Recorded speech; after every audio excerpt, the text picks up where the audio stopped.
It is 8:39 right here on your hometown station, KHTS. Richard Szerman of Alta Realty is in the building. Rich, Nice to be here. Let me be a professional and turn your mic on. Oh, there you go. Yeah, there we go. Even more fun. Nice to be here. Good Good to morning. see you. Happy Good to see Halloween. you. Yeah, what are you doing for Halloween? What are you dressed as today? Well, later I'm going to be dressing up as Boots from Boots and Dora. I promised one of my employees I'd be doing that. So I'll be a big monkey, which is not that big a departure for me. But I'll be that later today. I'll be wearing red boots. That'll be the big departure. Nice. But, Costume ready and everything? oh yeah.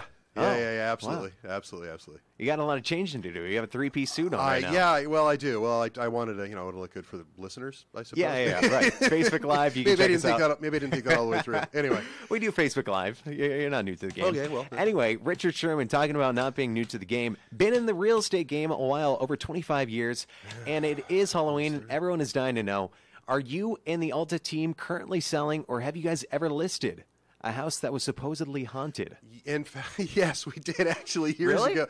Yeah, well, I've never seen evidence of any of this sort of thing. I'm not saying it doesn't exist. I'm just saying I haven't seen it. So no calls and letters. Just not my thing. But we did have one where we sold a house that was a bank deal years and years and years ago, and the buyer for the house was absolutely convinced the thing was haunted. And in order to kind of satiate their need to deal with this, they insisted that I show up, along with a lot of other people who were involved in a sort of cleansing ritual with their house, which... I don't want to denigrate anybody else's beliefs, but these were silly. There was a guy dressed as Elvis. I don't know why you need a guy dressed as Elvis for a, sort of an exorcism, but hey, Really? it worked. The hard part was not laughing. That was, it's somebody else's religion. You want to be straight about this, but a guy gets out of a yellow Yugo and he's dressed as like Vegas Elvis with a cape. Yeah. And that's weird enough. And then you realize this is the guy who's going to go conduct this ceremony you've been forced to go. Okay, that's you've gone a bit far now. Was the house reportedly haunted before, or did the No, buyer just... they decided, I think from watching too much television, that most of Canyon Country was built on an ancient Indian burial ground, you see. Uh-huh.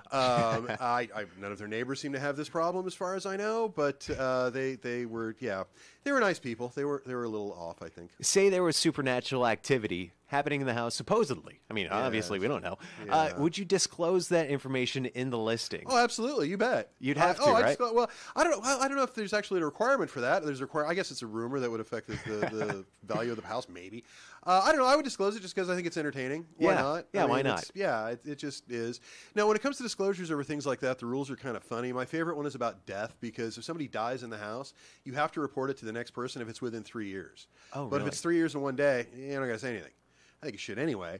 But so, does that sort of... So after 3 years in a day, you're good? Does it affect the resale of the resale? Like, how long down the line does there are people... It also depends on what it is. There are people who will be affected by that, and there are people who will choose not to buy a house as a result.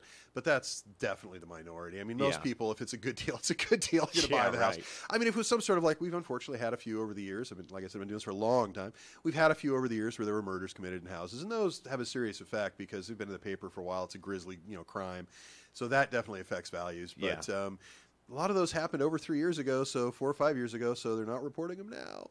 So, I don't know. It's that kind of stuff is very, very odd to me. He's Rich Szerman of Alta Realty. He's got over 2,500 real estate transactions under his belt, and he knows much more. And I personally believe he cares more than your average realtor. He's helped clients with foreclosure defense, investment properties, distressed sales, auctions, and more. And staying with our spooky theme, talk to me about this scary phenomenon that you identified and you diagnosed as zombie seconds. Yeah, just to refresh your listeners, a zombie second is where you have a loan that you think has been paid off, it's gone, you maybe got a letter in the mail saying it was charged off, it's dead. That's why we call them zombie seconds, because they come back to life, and you think it's done. Even if it's not on your credit report, you think it's done. It may not be. It may still be on your title, because unless it was reconveyed, that's the word you're looking for, unless it was reconveyed and taken off your title, it's still there, and that means it's still against you. And so what happens is you get this letter in the mail that says, hey, that $35,000 debt you had 10 years ago that you haven't paid on still exists. You owe us $100,000 now. Pay us right now or else. Or if it was a $200,000 debt, it'll be about $600,000 over the years. Oh, my God. So what happens is they come out of the woodwork, these less than reputable sorts, will buy these loans in the secondary market, pay very, very little for them. On a $100,000 debt, they're going to pay somewhere between $3 to $30,000, depending on the value of what they figured is a non-performing debt. And then they're going to turn around and say, now you owe us the entire face value of the loan, which is very profitable for them. And then if you don't pay them, and this is where it gets bad, they foreclose and take your house. So there's one bank that we're at war with right now. I think we talked about them last time I was on. And they told me that last week, we were still fighting with them over another property. They told me last week that they have hundreds of these files, and I quote, in my backyard, meaning in Santa Clarita. And they're hunting for them because we're a fairly expensive real estate community, and as values have gone up. Have they? Well, I think that stopped, but as of all through last year, they were going up, and for the first part of this year, they were. April, we kind of peaked, and now we're going the other way. So, yeah, if you have a house to sell, now is the time. Values are going down. Oh, really? But so what happens with the zombie second is these guys come out of the woodwork and they demand the full face value of the note, or else. I think it's legalized robbery. I think that something needs to be done about this. There doesn't seem to be much political will to address it. But these guys have found certain loopholes in the banking and mortgage systems in order to enrich themselves at the expense of other people. We had a client that we've talked about a couple times on the air now, where she's an elderly woman. She lives in Palmdale. She had a $36,000 debt that she was told was charged off. And it turns out that doesn't mean it wasn't off her title. So she called me in a panic because that debt then ballooned to $96,000 because she didn't know it existed. She didn't pay it for 10 years. And these horrible, horrible people took her house. They stole her house. They literally stole a house from a little old lady. And the irony here is they're not going to make any money with it because the house isn't worth what they think it is. But because they made an error and thought the house was worth more money, no matter what evidence we gave them to the contrary, they took her house. And so she doesn't have it anymore. They foreclosed on her house. They are now the new owners of her home. That happened in the interim. Yeah, and she has no place to live now, and that's absolutely ridiculous and totally unnecessary, and it's wrong. It's just horrible. We fight these things. We have a pretty good success rate. We lost that one. We don't lose a lot. We have a very, very, very good success rate. We fight with banks all day, every day. I've been doing that for over 20 years, and we do it for free.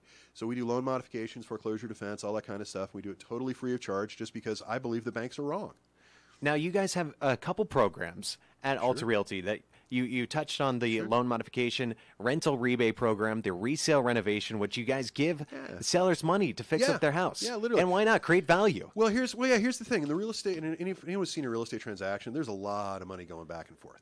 So, and that's just part of the gig. Houses here are expensive. So what we do is we step into these breaches, and if you're a renter, we'll give you money to buy a house, make it easier for you to get into a house.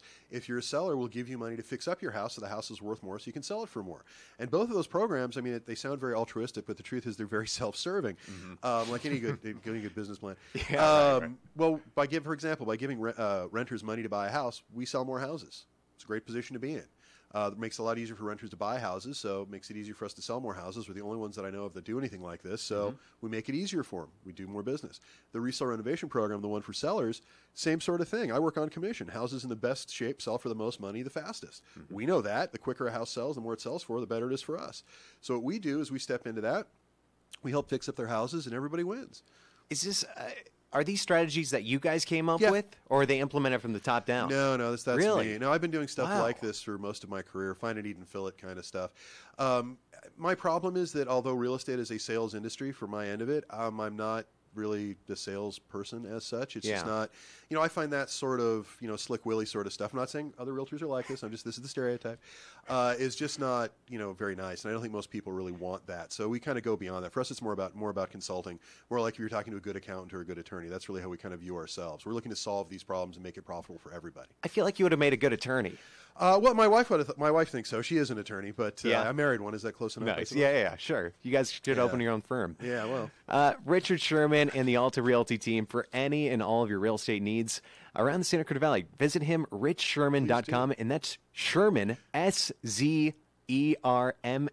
Have you ever thought about changing your name to the regular spelling of Sherman? Everybody else in my family's kind of wussed out and changed it. I refuse to. I like that you can identify the telemarketers when they call because nobody ever gets it right. It's Mr. Szerman or Szerman or whatever. But if you have any of these programs you want any information on, call me anytime, 24 hours a day. I give out my cell phone number all the time. You can text me at that number as well. I'm at 661-714-1400. That number again is 661-714-1400.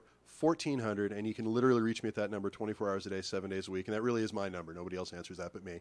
661-714-1400, and please call me anytime about any questions you got about real estate. I'm here to help. Or swing by the office, Turney Road in Valencia. Go check it out, richszerman.com. Richard, thanks for coming in, man. Thank you. Happy Halloween. Happy Halloween. Thanks. It is 8:49, time for a quick break. Stay tuned. Traffic